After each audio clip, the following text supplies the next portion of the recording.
안녕하세요. 저는 GMK 기후환경 미래교육연구소 대표 안숙경입니다.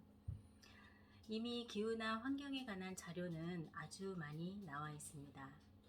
이런 자료들을 토대로 저는 기후와 환경의 위기에 관한 강의와 활동 체험을 지도하고 있습니다.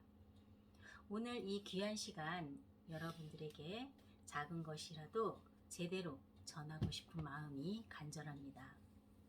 환경이라는 주제로 강의를 하는 데는 많은 시간이 필요한 것 같습니다.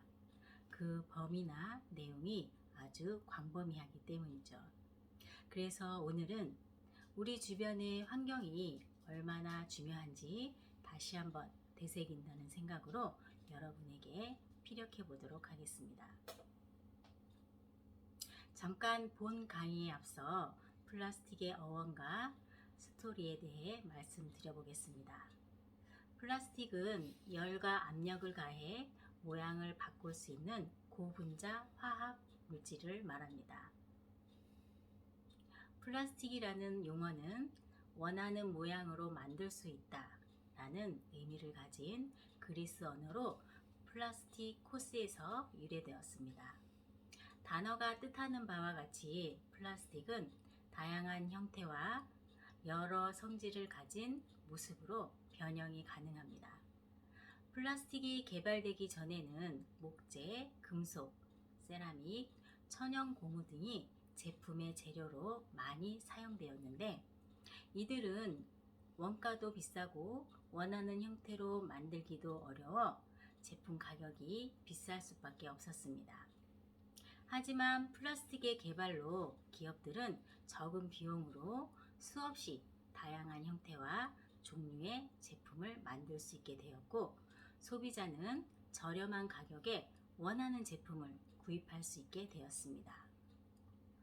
이런 점에서 플라스틱은 현대인의 삶에 많은 혜택을 가져다 준 가장 획기적인 소재라고 할 수 있습니다. 과거에는 그 시대를 지배한 물질에 따라 석기시대, 청동기시대, 철기시대라고 이름을 붙였는데 그렇게 본다면 현 시대는 플라스틱 시대라고 불러도 무리가 되지 않을 것 같습니다. 1856년 알렉산더 파크스라는 영국의 금속학자가 천연 고분자에 화학물질을 반응시켜 만든 파크신으로 특허를 받았습니다.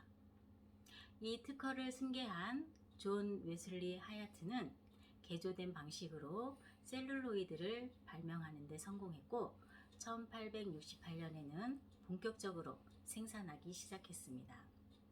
셀룰로이드는 처음에는 상아를 대체하는 재질의 당구공으로 만들어지다가 나중에는 영화나 사진의 필름 재료로 많이 쓰였습니다. 하지만 셀룰로이드는 자연에서 얻어지는 섬유소를 질산과 용제를 섞어 만든 것으로 사람이 만든 진정한 합성물질로 인정받지 못했습니다. 마침내 1907년에 인공적으로 합성한 최초의 고분자 물질이 나오는데 그것이 바로 베이클라이트입니다. 벨기에 태생의 미국 화학자인 레오 베이클랜드가 발명하면서 상업적으로 생산하기 시작했습니다. 이때부터 그는 플라스틱의 아버지로 불리게 됩니다. 베이클라이트는 매우 단단하면서 전기를 통하지 않게 하는 성질과 열에 견디는 성질이 뛰어나서 전자제품을 만드는 데 많이 사용됩니다. 이와 반대로 열 가소성 플라스틱은 한번 모양을 만들어 놓은 후라도 다시 열을 가하면 또 다른 모양으로 만들 수 있습니다. 주방에서 사용하는 그릇이나 주걱, 수저 등은 높은 열에도 모양이 뒤틀리지 않아야 하므로 열 경화성 플라스틱으로 만들어집니다. 반면 페트나 폴리에티렌, 폴리프로필렌 같은 열 가소성 플라스틱은 생활재로 많이 쓰이고 있습니다. 열 가소성 플라스틱은 전 세계 플라스틱 제품 시장의 약 80%를 차지하고 있을 정도로 그 용도가 다양하다고 합니다. 그럼 본격적으로 오늘 강의를 시작해 보겠습니다. 첫 번째는 문명의 공격이라는 제목으로 플라스틱 무덤에 관한 말씀을 드리고, 두 번째는 미세 플라스틱이 인간을 공격한다 라는 제목으로 직접적으로 인간에게 영향을 주는 플라스틱 폐기물에 대해 말씀드려 보도록 하겠습니다. 여러분, 플라스틱은 우리와 너무도 가까운 문명이 아닌가 싶습니다. 플라스틱에 의한 피해 사례는 이미 수차례에 걸쳐 경고된 바 있습니다. 해양 생물들의 피해를 사례로 들곤 했던 것을 기억하실 겁니다. 오늘의 강의 중에 첫 번째 주제인 문명의 공격입니다. 지금 우리 주변에 플라스틱이 사용된 제품이 무엇이 있는지 한번 찾아볼까요? 생각보다 많은 곳에 플라스틱이 사용되고 있다는 사실에 새삼 놀라지 않을 수 없습니다. 쉽게 생각할 수 있는 음료 용기, 식품 포장재뿐만 아니라 컴퓨터, 모니터, 스마트폰, TV, 스피커 등 많은 전자제품의 케이스와 부품에 플라스틱이 사용되고 있으며, 책상, 의자와 같은 가구에도 사용되고, 보관함이나 필기도구 등 각종 사무용품, 자동차의 내외장재, 의료기기도 플라스틱으로 만들어집니다. 또한 우리가 입고 있는 옷도 상당수가 플라스틱 섬유, 합성 섬유로 만들어진 것이고요.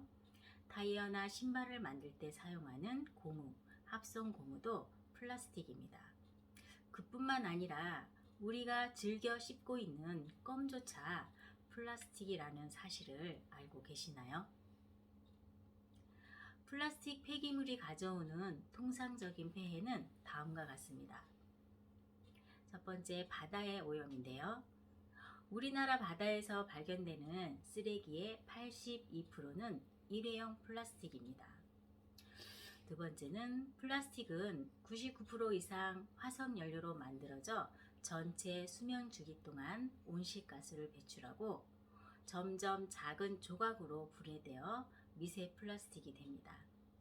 이 미세 플라스틱은 인간이나 동물에게 추가적인 위협이 되고 있습니다. 또한 소각 처리 시에는 토양이나 대기를 오염시킨다는 것도 큰 문제가 되고 있습니다. 또한 한국인의 페트병, 플라스틱컵, 비닐봉투 소비량은 1인당 연간 11.5kg입니다. 이는 한국인 전체 연간 소비량으로 따지면 58만 6,500톤에 달하며, 한국인의 연간 페트병 소비량은 시중에서 판매하는 생수병의 평균 지름이 10cm일 때 지구를 10.6바퀴 도는 것과 같습니다. 또한 연간 플라스틱컵 소비량은 14온스 컵으로 약 지구에서 달까지의 거리입니다. 그리고 연간 비닐봉투의 소비량은 종량제 봉투 20리터로 한반도의 약 70%를 덮는 면적입니다. 특히 우리나라는 식품 포장재와 용기 사용으로 인한 플라스틱 배출량이 가장 많습니다. 식품 포장재가 가정집 플라스틱 쓰레기의 78.1%를 차지할 정도인데요. 이러한 포장재와 용기가 분해되려면 500년이 소요된다고 합니다. 숫자로 보이는 것만으로도 그 크기가 대단함을 느낄 수가 있습니다. 다음으로는 몇 가지 충격적인 조사 자료를 통해 플라스틱이 인간 생활에 직간접적으로 주는 영향을 알아보도록 하겠습니다. 첫 번째로, 문명의 공격 플라스틱 무덤의 사례입니다. 국제학술지 사이언스 어드밴시스에 게재된 논문에 따르면 1950년부터 2015년까지 65년간 생산된 83억 톤의 플라스틱 가운데 더 이상 사용되지 않는 플라스틱이 63억 톤에 달한다고 합니다. 이 중 재활용된 플라스틱은 9%에 불과하고, 나머지 91%의 플라스틱 폐기물 가운데 12%는 소각이 되었고, 79%는 땅속에 매립되거나 자연 속에 버려졌습니다. 50억 톤에 달하는 플라스틱 폐기물이 우리가 살고 있는 환경 속에 그대로 남아있다고 보시면 됩니다. 지금 추세라면 2050년에는 자연에 남겨진 플라스틱 폐기물 양이 120억 톤에 달할 것으로 보입니다. 숫자로 말씀드리니 실감이 잘 나지 않으실 것 같은데요. 한국의 최고층 빌딩 중 하나인 롯데월드 타워의 무게가 75만 톤인데요. 롯데월드 타워와 같은 고층 빌딩이 16,000개가 있다고 생각하면 그 양이 어느 정도인지 가늠할 수 있을 것입니다. 버려진 플라스틱 중 가장 문제가 되고 있는 것은 역시 플라스틱 용기와 포장재입니다. 플라스틱 용기와 포장재는 플라스틱 종류 가운데 가장 큰 비중을 차지하며 증가 속도 또한 가장 빠릅니다. 전체 플라스틱 생산량의 포장재와 용기가 차지하는 비율은 2000년 17%에서 2015년에는 25%로 많은 양이 늘어났으며 사용량 또한 계속 증가하고 있습니다. 특히 최근 온라인 쇼핑이 확산하고 식음료와 배달 음식 시장이 빠르게 성장하면서 플라스틱 용기와 포장재의 사용은 나날이 늘어나고 있습니다. 2020년에는 코로나19로 인해 비대면 거래와 배달이 폭증하면서 플라스틱 포장재와 그에 따른 폐기물이 더 많이 증가하기도 했습니다. 환경부 자료에 따르면 2020년 상반기에 배출된 플라스틱 양은 전년 동기 대비 15.6%나 증가해 하루 평균 발생량이 무려 848톤에 이른다고 합니다. 그런데 환경부가 발표한 이 수치는 지자체의 공공 폐기물 선별장 자료에만 기초한 것으로 민간 선별장이 처리한 폐기물까지 합치면 이보다 훨씬 더 많은 양의 플라스틱 폐기물이 버려지고 있는 것입니다. 이렇게 매립되거나 방치된 플라스틱 폐기물은 시간이 지나면서 작은 조각으로 나눠집니다.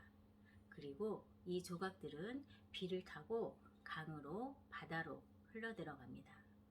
즉 해양이 바로 버려진 플라스틱의 마지막 종착지가 되는 것입니다. 앨런 메가더 재단 보고서에 따르면 매년 바다에 흘러들어가는 플라스틱의 양은 800만 톤에 이른다고 합니다. 15톤 덤프트럭에 플라스틱 폐기물을 가득 싣고 1분에 한 번씩 바다에 버리고 있는 셈이죠. 2016년 기준으로 바다에 버려진 플라스틱 양은 1억 5천만 톤으로 2050년이 되면 바다에 물고기보다 쓰레기가 더 많을 것이라는 예상도 나오고 있습니다. 두 번째로 좀 더 직접적인 사례를 들어보겠습니다. 미세 플라스틱이 인간을 공격한다?